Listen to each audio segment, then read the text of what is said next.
The Shroud of Turin is one of the most researched and studied relics in church history, and profoundly impacts many who encounter its mystery.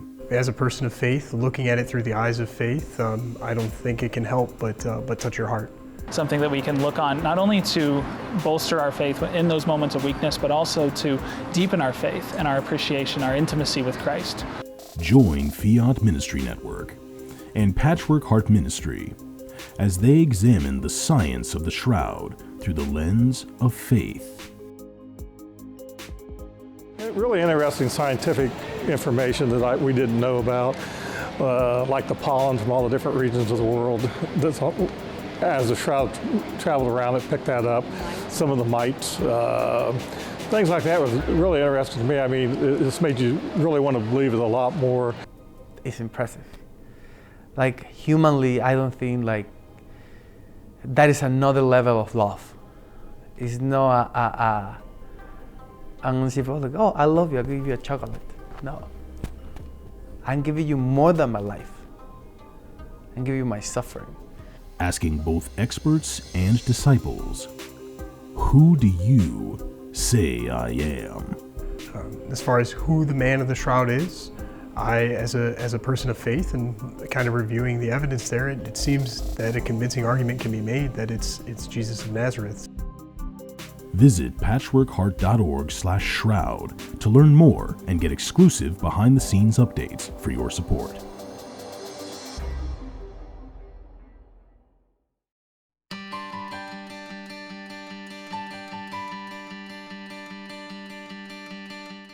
The St. Raymond Nonnatus Foundation, in partnership with Patchwork Heart Ministry and Fiat Ministry Network, present a podcast for divorced and separated Catholics. Hello and welcome to a podcast from the St. Raymond Nonnatus Foundation for Freedom, Family, and Faith. This is Anne DeSantis, Executive Director, joined by our President, Mickey Kelly. Mickey, thanks for joining us again for the series.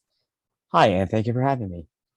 Yes, this has been an awesome series, and it's the 10 tips for after divorce, for Catholics who've been affected by divorce and separation. And so we're already at episode 7. And during this episode, we're really going to focus on annulments. For those people who have been divorced, maybe you're listening to this podcast, you've been divorced for quite some time, and maybe that next step for you, if there's no chance of reconciliation in your heart, then maybe the next step is an annulment and finding out more.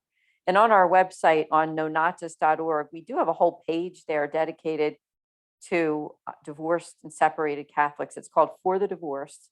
And on that page, it says, there's no doubt that divorce is a grave offense against the dignity of marriage, and it brings disorder into family and society. And then in big letters we have there, it says, but it happens. No matter your situation, you're not alone. We are here with love, prayer, support, and resources to help you find your way, take the high path, and gain emotional and spiritual freedom. And it goes on to say on our website that first and foremost, the St. Raymond Nonnatus Foundation offers ongoing one-to-one support. We offer free pastoral consultations, as many as needed, with one of our Mercedarian friars. This service is our main offering through SRNF. Do you have questions related to separation, divorce, or annulments? We recommend you schedule an appointment to talk with one of our friars who can listen, care, and offer pastoral support and answer your questions. And then on our website, it says to simply click below. So I just want to put that out there to you who are listening, that maybe one of those first steps, well, a very first step would be just listening to this podcast on this day. And another step would be to scheduling with us, because everything that we do is guided by the teachings of the Catholic Church. We follow very closely what the Catholic Church teaches, and so do our Mercedarian friars. Those are the religious order, the priests and the brothers who founded us. And they're the same way as we are as a foundation, because we're all one. We're together in this mission to bring hope and healing. And so make that appointment to talk to a priest and find out where you stand in terms of that. Now, Mickey, we've said on this podcast many times, because people ask us, how do you and I, Mickey, you and I know about divorce and separation? And I think one way we do is through the work that we do here, because we've talked to people, we have spent time listening to their stories. But one of the bigger ways that we know about this is that you and I are products of it ourselves as children of divorce. Your parents divorced when you were 10 years old. My parents divorced when I was 7. And both of our parents had gotten annulments. So I didn't know if you wanted to share a little bit about that, because you do know about that from your own family life. I will probably speak to those that can totally relate to us and to the children divorce, and that is, it was sad. It was kind of heartbreaking. It was weird that you weren't seeing your dad like you were used to, like when you were growing up. And like the point you just made, it was that I was 10 years old. We were coming back from some kind of family gathering, and then we were told to gather around the dinner table, and that's where my mom shared the news that like my dad, they're getting separated and divorced. And I remember my sister taking it very hard, but eventually she came to terms with it. I'll put it this way: we all came to terms with it, on our own. Came to terms with it on our own. I think it took me a while to finally come to terms with it. So, and it was, like I said, it was kind of sad.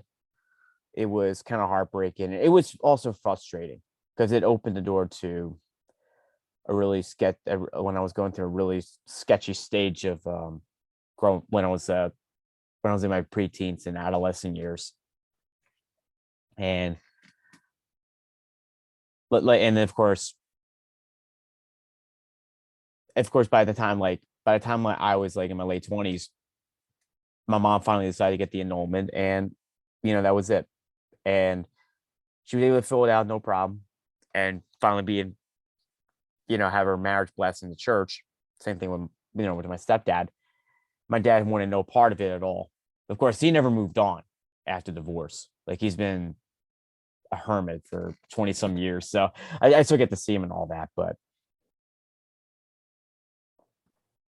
Well, I appreciate your sharings. I know you share very honestly. And to you, I just say it's a blessing for us and for me, a friend of yours working with you with this foundation, but also to our listeners, to those who are listening to your story and how that helps them.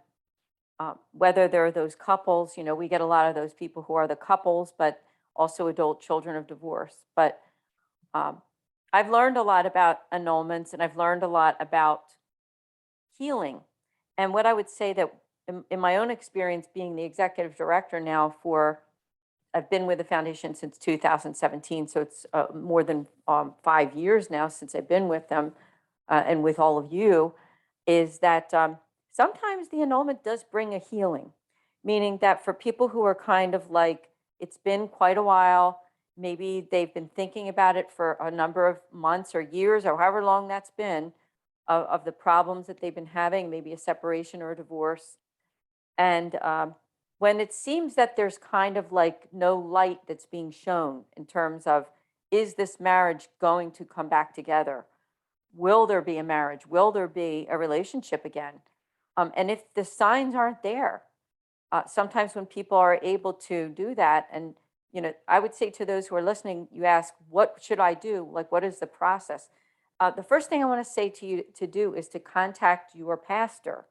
If you're going to a parish, is that you need to contact your pastor and or your diocese, archdiocese, possibly your bishop, and get scheduled to do that paperwork. And I'm going to read to you some information about what an annulment really is. And I thank our former board member, Rose Sweet, who is really an expert in this whole field of helping Catholics who have been wounded by divorce and separation. Her website is rosesweet.com. Some of you already know her. In fact, she and I did a whole series also on 12 steps to find a new life. And that's on this very YouTube channel. You can listen to whole 12-part series with Rose and I. But what she says on this website, which is also one of her websites called catholicsdivorce.com, it says, what is an annulment? And I'm just going to read you some of what it says. It says, the formal term is a decree of nullity, and an annulment has become the common phrase. It's not to be confused with a civil annulment. It doesn't make your children illegitimate. It doesn't deny the love, affection, family ties, and other goods between you and your ex-spouse. It doesn't deny that you had a valid civil marriage. According to the Catholic Church, a valid sacramental marriage can never be broken. If the marriage is authentic, it has been, quote, caught up into and become part of the unbreakable marriage bond between Christ and his bride, that is, all of us in his church. He never breaks his promise. He never leaves us. No divorce ever. But for serious reasons, some people just aren't capable of entering into a valid or sacramental union. Like some people can't drive a car even though their feet reach the pedals and they really want to drive, and the church recognizes with the same love and justice and desire for mercy as Jesus, that imperfect people enter into what are called attempted marriages, and that's in quotes. Despite good intent, something was seriously obstructive or missing that prevented the union from ever being able to rise to the level of a true marriage. There was, as the church says, a, quote, defective consent, and despite family, financial, social, sexual, and even partial bonds, there was no true marriage bond as the church understands authentic marriage. It can seem a jarring concept, but it makes sense when you stay open to the mind of the church and have someone help you understand. So I think that's really a great resource there. I'm going to give it to you again, and I want to thank the person who wrote that, as it was not myself. But on this podcast, we always point to those great resources that can help you and your family. It's at catholicsdivorce.com. That is actually Rose Sweet's, one of Rose Sweet's websites. And it's under, if you go to that, under common questions. So, Mickey, I didn't know if you had any comments about that. It was very well stated, wasn't it? I agree, Anne. It was very well stated. In fact, Rose has done a tremendous job really explaining annulment, and she has been there herself, through thick and thin. And she has been an asset to us, when I first got involved with the foundation, of course. And she continues to do great work, in everything she does. In fact, just out of curiosity, I was just looking at the repertoire of books she wrote, and it's just really, it's really remarkable. And she also has a speaking schedule, of course, and there's no question she will be busy with the summertime, with all the conferences heating up and everything. So shout out to Rose. I hope all goes well, and God bless you in everything you do. But I look at annulments, it's, you just get another chance, at marriage. It's not like you're divorced, a death sentence. No. The annulment says, hey, I'm free to get married again in the church. It's not really that difficult, unless you make it difficult, of course. And it shouldn't hold you back. In fact, just recently, when Pope Francis came to the scene, he wanted to waive the fee requirements for divorce, for the annulment. And some of the dioceses have picked up on that. And hopefully more will do that. And let's face it, divorce is a cross for many people to bear. But I think in order for us to unite Jesus on the cross is to do what is right and to get annulled. Because nothing should hold you back from God placing another man or woman in your life to marry and get that opportunity to be fruitful and multiply. Yeah, I agree with you completely. Sorry for the delay there too. And what I will say at what you said at that tail end is that being able to possibly be open to what God has in store for you. Not all people who get divorced and annulled wind up getting married again or any relationships. Sometimes that just does not happen. But I can say in the case that you're listening to on this podcast, which is Mickey and myself, both my mother and his mother went on to get married again. And my mother had another child too. So I have a sister from my mom's second marriage as well, my sister Jen. Shout out there too.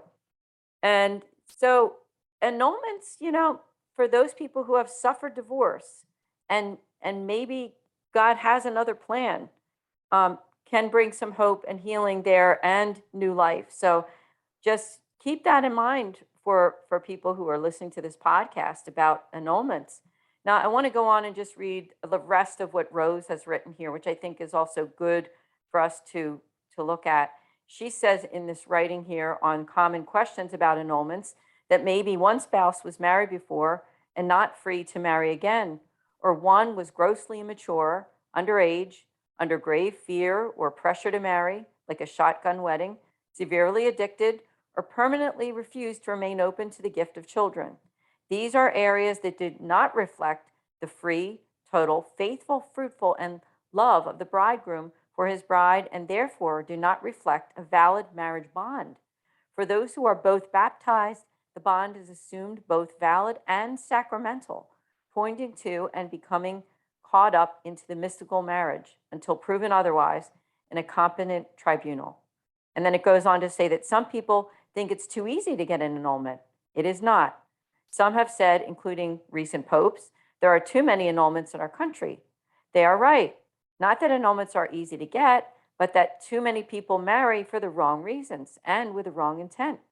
Grace can certainly help us all, but far too many today fail to have the capacity for marriage as God intends. There is much more. This is a complex issue because marriage is a serious issue. Most Catholics, including some clergy, haven't been well informed on the truth about marriage, much less about annulments. But we hope to help remedy that through our materials. And I will say that for us too, through the St. Raymond Nonnatus Foundation, through people like Rose Sweet and us, if you want to know more and what we can do, first ask God to give you an open mind and heart and check out our annulment section. Now, that's on Rose's website. Again, as I said, that is thecatholicdivorce.com. So be sure to check that out. And she gives a Bible verse and a catechism verse too here at the end of this, what I'm reading. It says, whatsoever you bind on earth shall be bound in heaven, and whatever you loose on earth shall be loosed in heaven. And that's from Matthew 16:18-20. And then from the catechism, the church, after an examination of situation by the competent ecclesiastical tribunal, can declare the nullity of marriage. And that's in the Catechism of the Catholic Church, number 1629. So if you want to go to that number in the Catechism, you can read more about what the church says about annulments. But these are all great resources. Mickey, I want to mention what you talked about the idea of the payment too. And you're right. Some of our dioceses and archdioceses throughout this country are now offering to, not make people to have to pay the fee. So it is a good thing that our Holy Father has done, because one of those reasons that people give, or they used to give before, was that it was expensive, that they would have to pay a certain amount of hundreds or even more than $1,000, however much that would have been. But it's a very nice thing now that it's another reason that you don't have to worry, because if your diocese or archdiocese is offering it that, then you can get it for obviously a lesser price or nothing. So I think that's a good thing. The other thing I want to bring up is that we ourselves did a 4-part video series.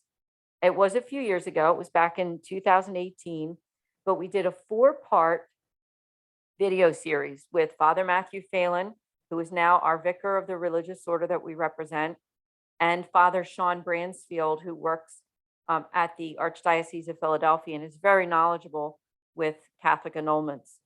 So we interviewed him for this 4-part series, and it's on our YouTube channel too. So if you go to Philly Nonnatus and you go to our playlist, there is the annulment series is there. It's a really good series. I mean, I would say that if you watch one at a time, you can just use a little notebook or something, take some notes, because Father Bransfield really answers all of those questions that people have about annulment. So Mickey, did you have any other words of wisdom from your own life or even friends? I know that you and I both have friends who have gone through divorces and maybe even considering annulments. Would you have any advice for them? The first thing I would suggest you do is don't be afraid. I would say reach out to a priest. If there's one priest that refuses to help you, find the next one. Keep finding a priest until one that's able to work with you. And whether you are a child or a spouse that is going through this period, run to Jesus. Run to him. Pray. Be who you are and never give up. Excellent advice, because with all of this, it takes time to pray, to discern, to learn. You know, this is all new territory. If you're listening to this podcast and thinking, you know, I'm just hurt. I'm hurt of what I went through. And maybe some of you might be listening and saying to yourself that you believe that you're still married in God's eyes. And actually, Rose Sweet does have something on her website on the catholicsdivorce.com, which goes through a lot of information. I'm going to read this too, because I do think it's good for us to consider some of this. She says that it can be a great sorrow when one spouse leaves. Sometimes the other determines to remain faithful to the marriage vows, regardless of the other's absence. Living a married life all by yourself is an extremely hard cross to bear, but one that can bear much spiritual fruit, such as, and she lists these reasons, I'm going to read them: giving public example of authentic faithfulness to your children and the community. Next is being a sign to all of the faithfulness Christ has for each of us. Next is creating an emotionally safe place for a spouse to return. And next, cooperating with grace to work out your own salvation and being a witness of obedience to the church teachings. Uniting the loneliness with Christ's suffering so that he can turn it into spiritual fruits. Now, she says there's some other things to consider. She says, such as that when married, and she puts it in quotes, when staying, quote, married might be staying stuck in bitterness or fear of moving on. Another one is struggling to accept the reality because of a disordered attachment to being married. Next is staying stuck in victim mode by continually referencing your, quote, abandonment.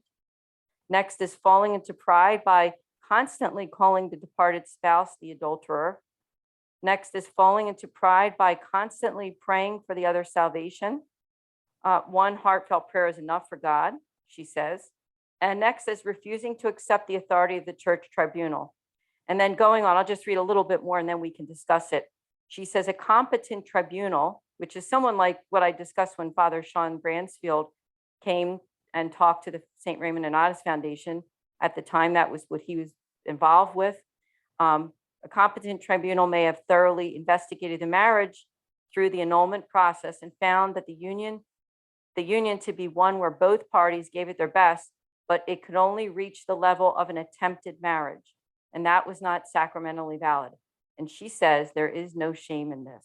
So let's unpack that a little bit, Mickey, because there's some people listening that might feel so terrible that their marriage did not work out. They feel awful. They blame themselves. They can't accept that this has happened. And maybe they don't, for that reason, they might not want to get an annulment or even look into it. So I didn't know if you had any thoughts, because you yourself and within your family, you've seen that happen, you know, the waiting to get an annulment, but then finally did go ahead and get it. Yeah, and like I said, it seemed like the one thing that's holding people back from, and honestly, I mean, it's fear.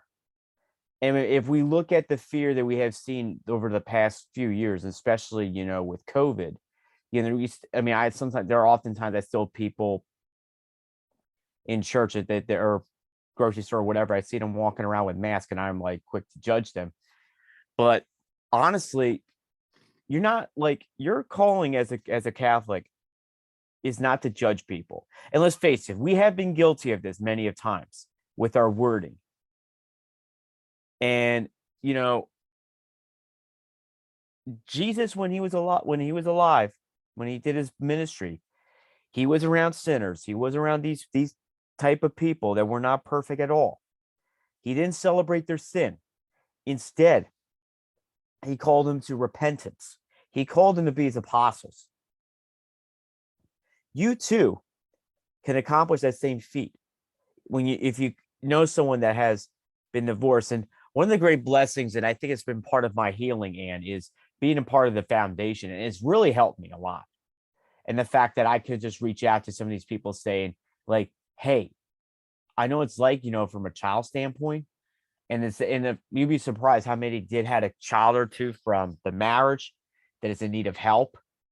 And, we're much needed now more than ever.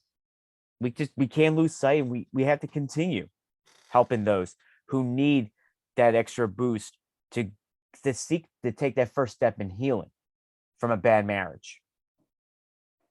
Yeah, excellent advice, really is. And I'm glad that you're working with the foundation as our president has helped you personally. It is really an honor to working with you, Mickey, I will say, and doing these podcasts and just some of our events, because you and I both have experienced the healing of working with other people and having been affected by divorce and separation. Because like I said at the very beginning, both Mickey and I are children of divorce. And in that I say, we were true children at the time, right? Because we were very young when our parents divorced and got that annulment. At least I think I was pretty young when the annulment went through still. And you were younger, not quite as young as you were when they got divorced.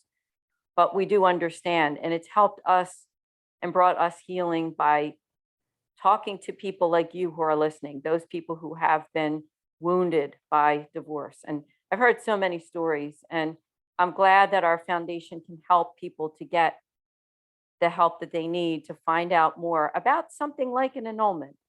I can think of one particular client that we had who came to us a few years back, who had been divorced for many years. It was more than 10 years, but did decide to finally do the paperwork for the annulment and got in touch with us over this last year and thanked us for our help, and also for Rose Sweet, because she helped this gentleman also along with this decision and how to go about it. So please do reach out to us and to one of our priests here at the foundation, because we offer that free pastoral consultation to help you think about these things, to help you make those decisions.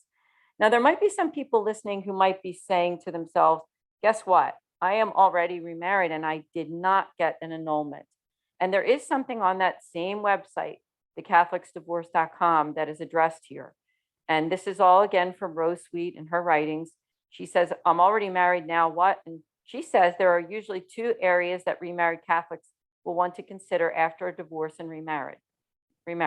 And it says having your new marriage convalidated in the church. And I'm going to read it because I think it's informational. It says, if both of you were free to, and it in quotes, remarry in the church and did, no problem. However, you may have remarried outside the church and now want to have your new marriage convalidated. The common term is blessed, but convalidation is much more than a blessing. It is an exchange of vows according to the church that makes it valid and elevates the marriage to a sacrament. Sacraments bring endless amounts of special and powerful graces that every married couple should have. One or both of you may need to go through an annulment process first, even if one spouse is a non-Catholic. Most any time that two adults say, I do, the church assumes there is a valid marriage bond. These issues need to be cleaned up. Don't be afraid of the process. Go to the annulment guide on this website. As I said, it's called CatholicsDivorce.com, and look at that annulment guide. Now, there's one more issue here. She says that dealing with blended families, and I'm going to read it.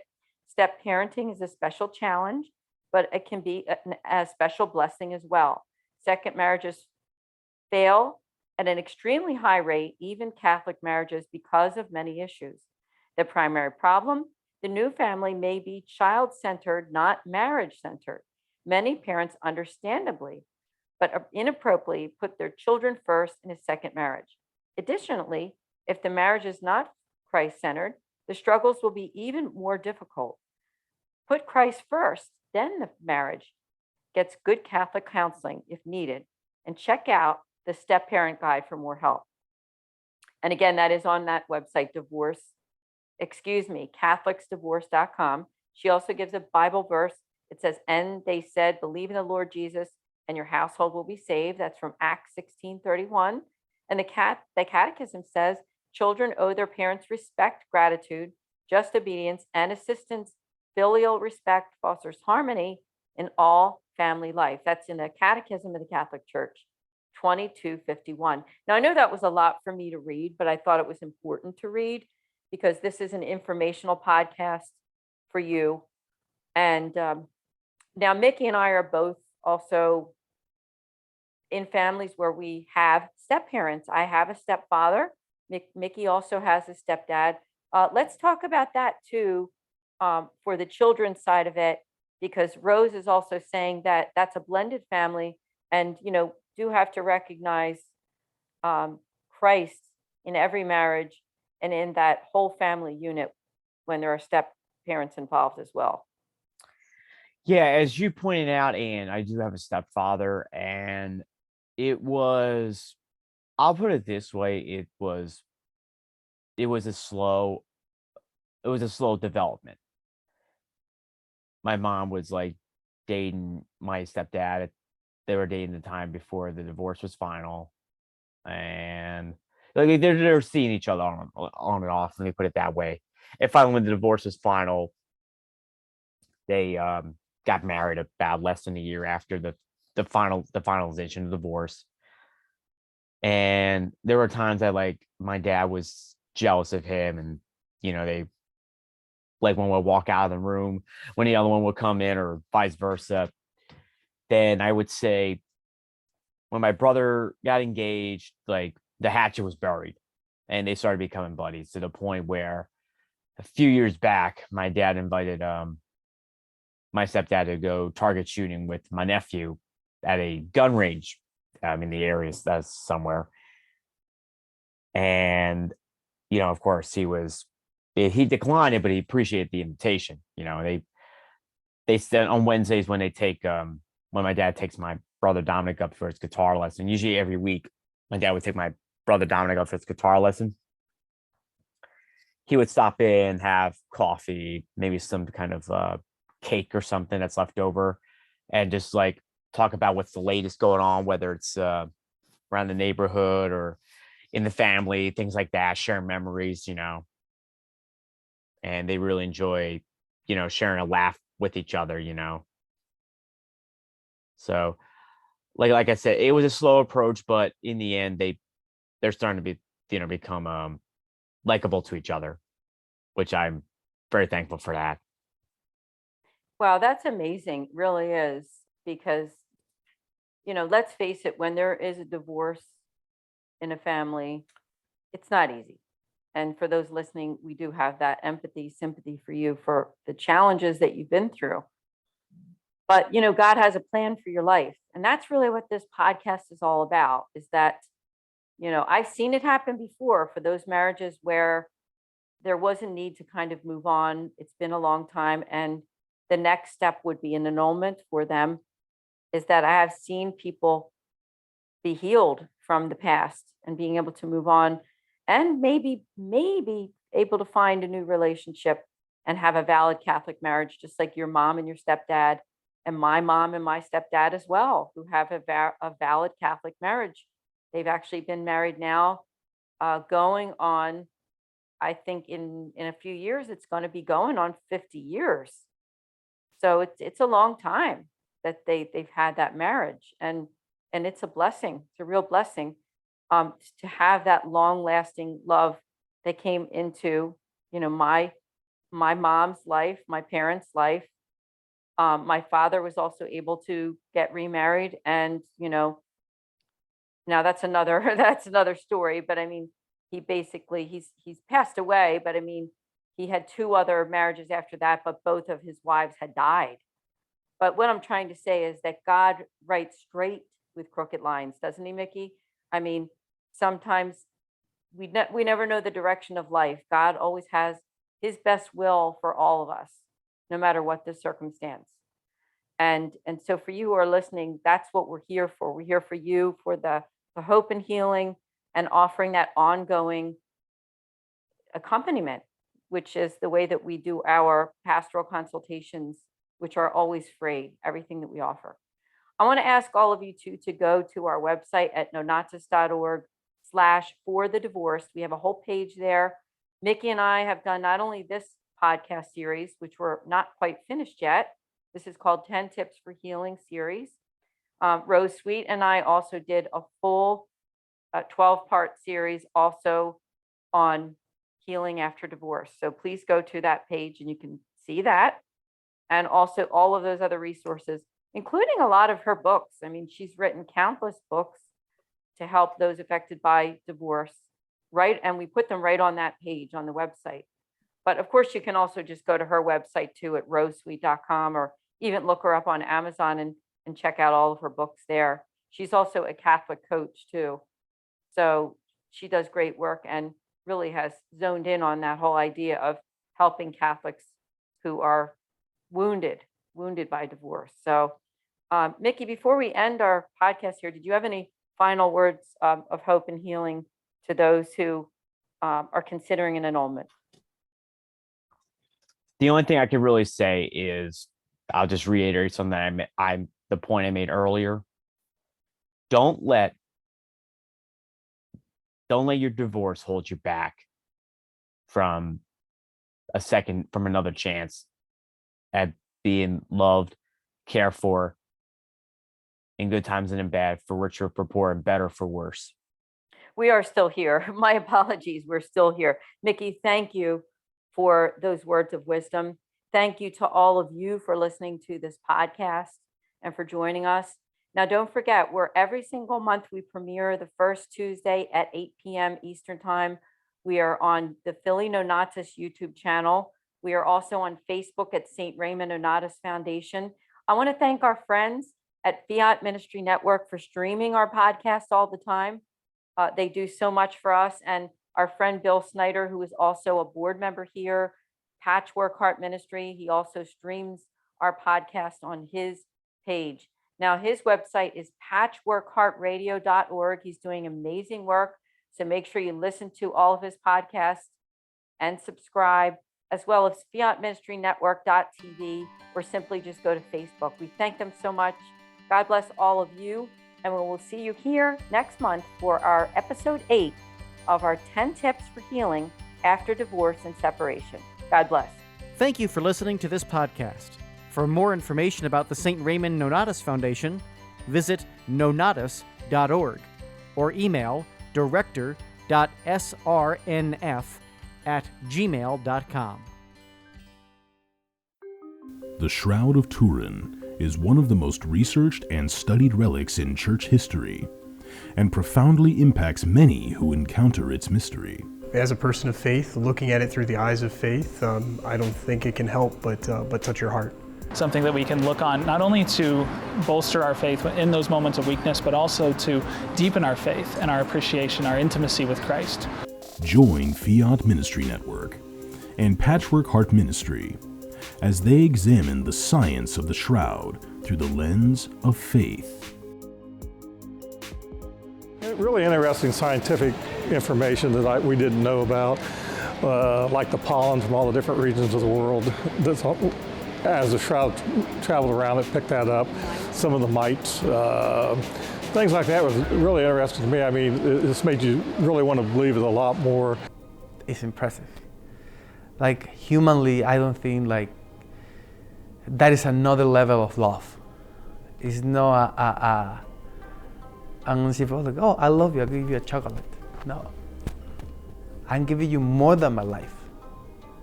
I'm giving you my suffering. Asking both experts and disciples, who do you say I am? As far as who the man of the shroud is, as a person of faith and kind of reviewing the evidence there, it seems that a convincing argument can be made that it's Jesus of Nazareth. Visit patchworkheart.org/shroud to learn more and get exclusive behind-the-scenes updates for your support.